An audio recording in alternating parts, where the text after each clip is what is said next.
16 cubic foot whirlpool, Line-X 350 inside and out. All electronics are in this dry box. The O2 or the ozone is actually mounted inside this with magnets, and then the blue pipe comes up the back and goes inside. There's bungs back here. Key is always kept on a stainless steel magnet, and I keep it on the side where the kids can't see it. Stays locked all the time. This is the kickstand I came up with, 3/4 inch 4-way, rubber stoppers, stainless steel hardware on the inside with a washer. Just stick it right on that ledge, holds it up perfectly good so you can get inside and out.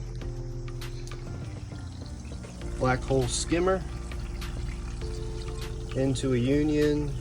This is all 3/4 inch piping, so you got 90, 90, 90. Adapter for threaded, another adapter for threaded, 90. Union on both sides just in case I want to remove this and work on it. This is a 20 micron. The 5 micron gets clogged up too quick. This is 1 inch just because I had it on hand. 2 more stoppers. I cut it perfectly so you can just wedge it in between there with those rubber stoppers. Blue line comes down here. This is the thermocouple for the Inkbird. I have this in here. They use it for hot tubs just to get oil off the surface. Not sure if it does anything. And then over here we have 90, a 3-way ball valve. This is just water exiting. And then down here is the Venturi with that blue line hooked up to it. So basically the Venturi puts the bubbles out, and then this shoots them back down deeper into the water to get more infusion. That's a Danner 1200. And I have the ball valve on here because I bought the wrong ozone. The ozone's on a timer. I run it for 3 hours every night, but it does not have its own air pump built in. So I had to put a ball valve to get enough flow to go down that to push the bubbles out. The only downside is that when I'm not running the ozone, I get ambient bubbles from just exterior air. But overall, I do not shower before I get in. This is probably 4 months old water, and it stays super clean with the skimmer. And then I also, none of the joints are glued, so sometimes I'll just disconnect one of these and I can hook up a 1 inch pool vacuum hose with a 3/4 inch adapter and then just vacuum out anything on the bottom. I use 12% peroxide. I add it maybe once a week or every 2 weeks if I start to notice any kind of cloudiness. I haven't really been testing the water, it just stays really nice. And then the key, I think, is I use Clorox water purifier, and you just put like maybe a ½ ounce in once a month, if that. I've only added it 1 time to this water in 4 months, and it just stays perfectly crystal clear. Hope that helps. Let me show you inside the box real quick. So you pop this open. So there's all your plugs. This is 100% waterproof. Like you can throw a bucket of water on it, no issues. I just hit this button before I get in, which kills the whole system. And then over here, you can see I didn't used to have it in here, and the heat from the sun was eating this up. But that is just mounted to that side, and then you got all 3. This is the timer for the ozone. This stays on all the time for the pump, and then this is the actual freezer. It's all mounted to the back, stainless steel hardware. All right, let's build a cold plunge. Got the freezer here, all Line-X'd up. Stays outdoors. Since there is sun, we strung up a canopy to keep it shaded for the solar effect on the outside skin. We've gone ahead and plugged in waterproof bungs to allow the power from, I think this is a Danner 1200, to come out into a waterproof plug. Got the Venturi filtration system. I'll show you how we mount all that up with a skimmer. So this concrete is not exactly perfect. In case any water gets underneath of it, this is garage tiles. Keeps it basically elevated a ½ an inch off the ground so that any kind of water that does get under it can still evaporate.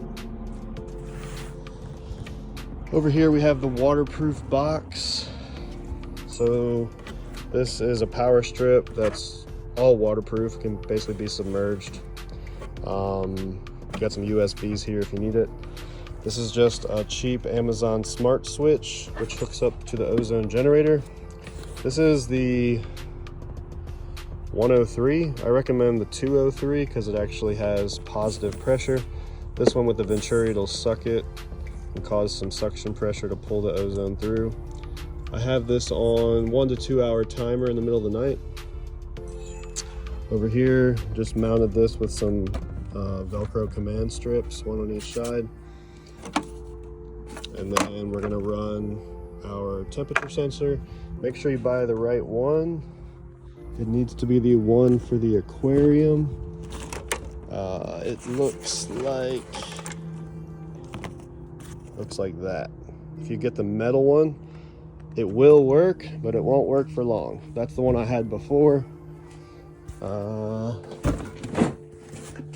It doesn't disconnect the probe, and it looks like that.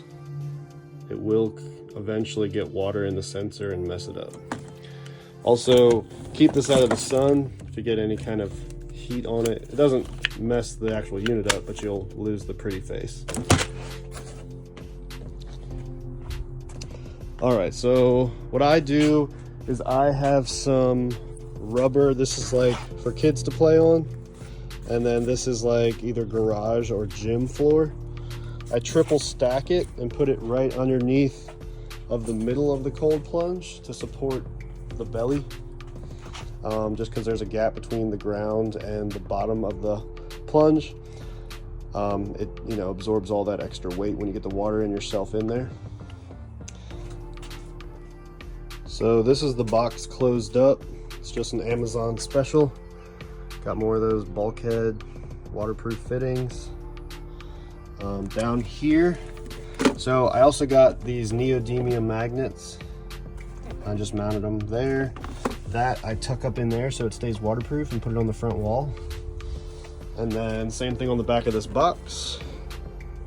This way that you don't have to drill in or put any sticky residue, and it'll just stick right to there, no problem at all. Keeps all the wires tucked behind really clean.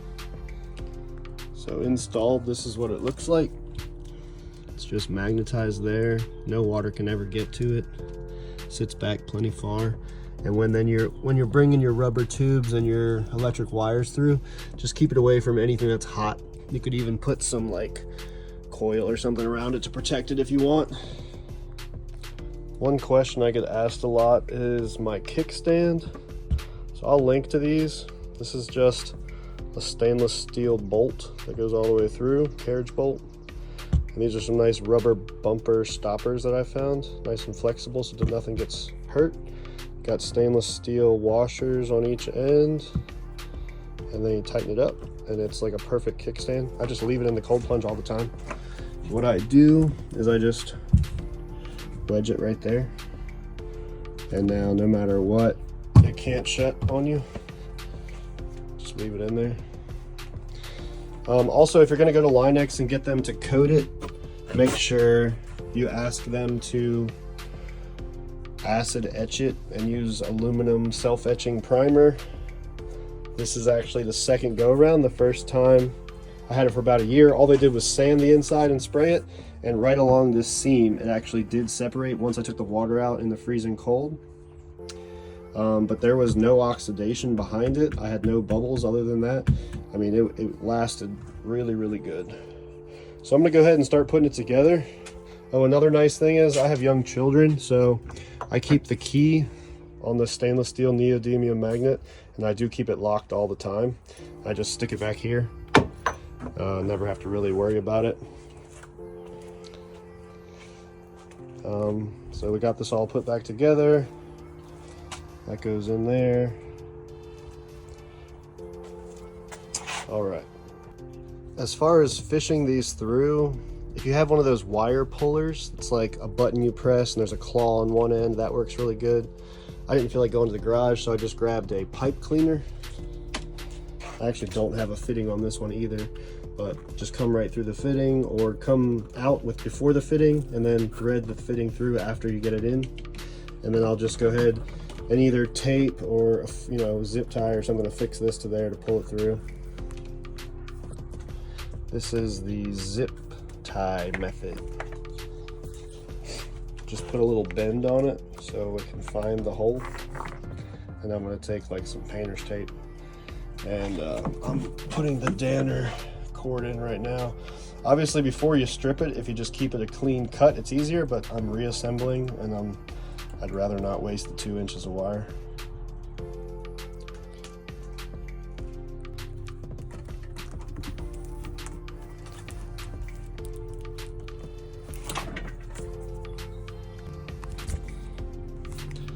Make sure you always put your little rubber grommets back in and then just slide this up and tighten it back on so it's waterproof. Good to go.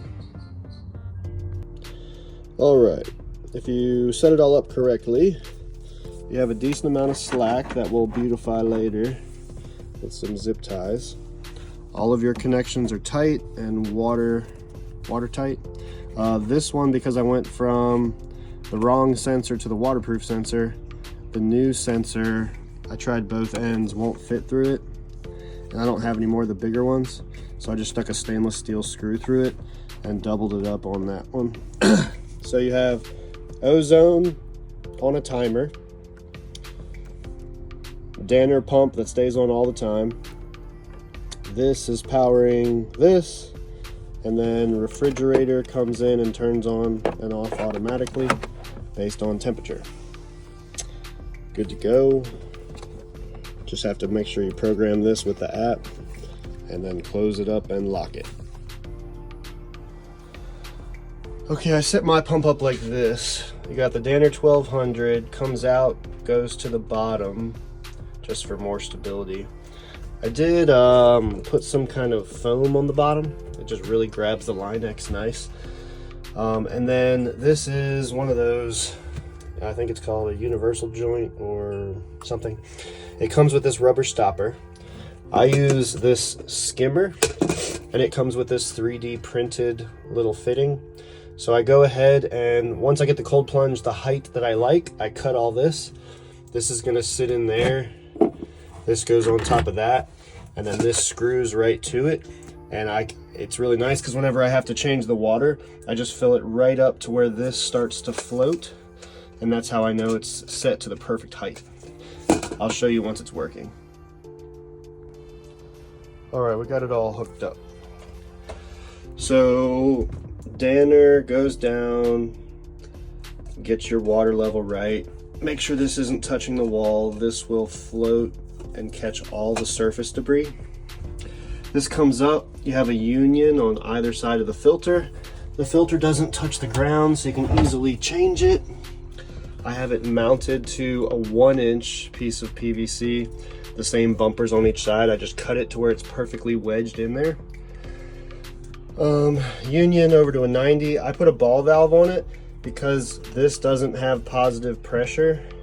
I can basically force, I can slow down the water pressure from the pump and cause more suction on this.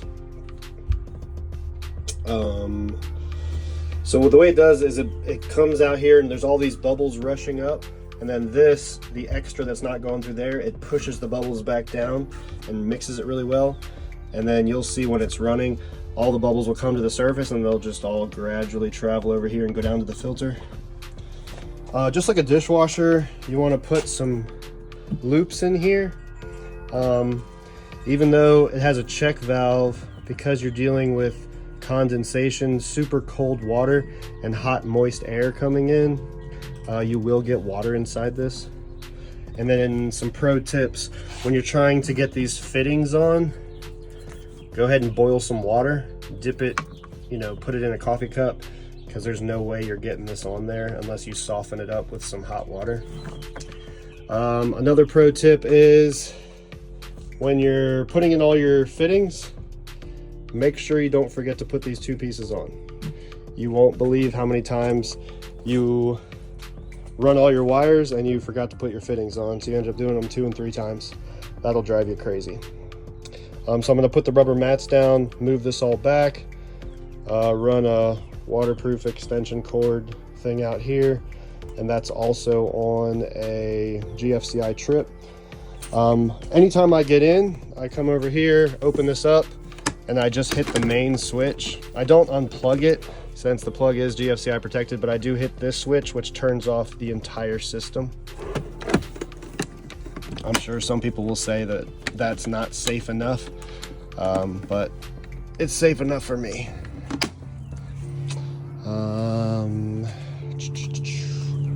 So yeah, here's one more look at it.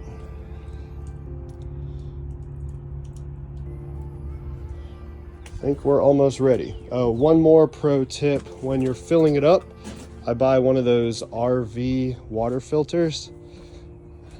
You can see it hanging over there in the corner.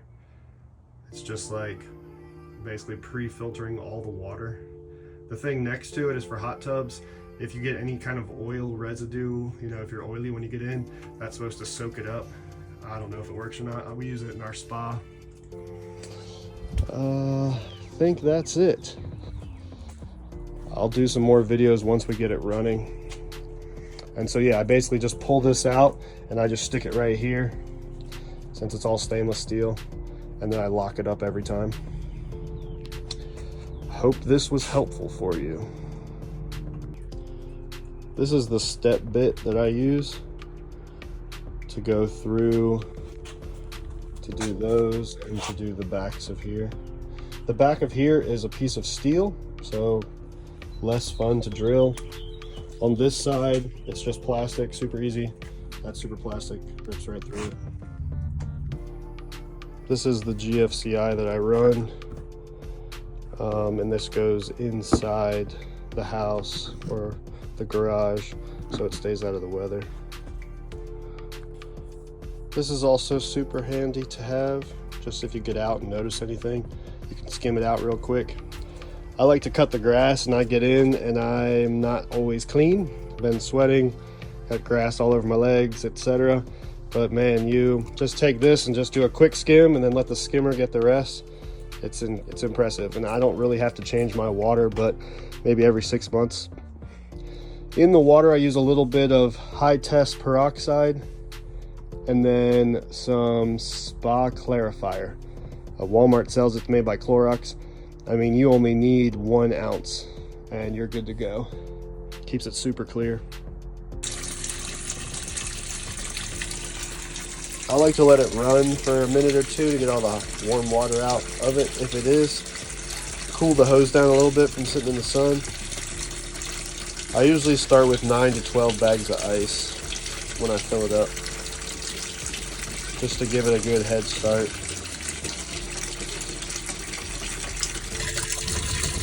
Another nice thing about this setup is if you disconnect the elbow down here and you want to drain it, you can easily just hook up a hose over here on this side and it'll suck from the very bottom, and 1,200 gallons a minute pump the water out, which is great for emptying it. I keep the original drain plug. It doesn't really do much. It's almost a joke. Also a 5-gallon bucket helps to empty it really quick. Another cool thing is you can disconnect anywhere in here and hook up a flexible above ground pull hose, and you can vacuum the bottom out if you wanted to. I usually just stir it up with my hand and then take the net and get anything out.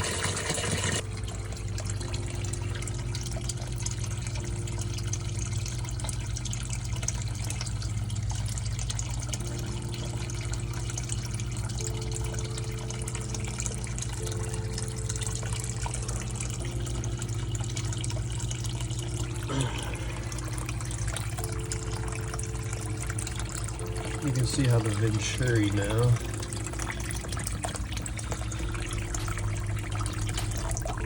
close that completely off. Just gives you a whole lot more bubbles.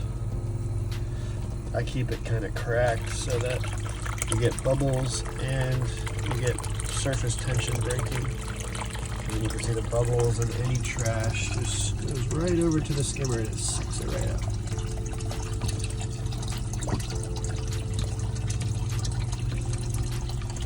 I'm gonna mount the temperature sensor down there. Just gonna let it run for a bit, chill tonight.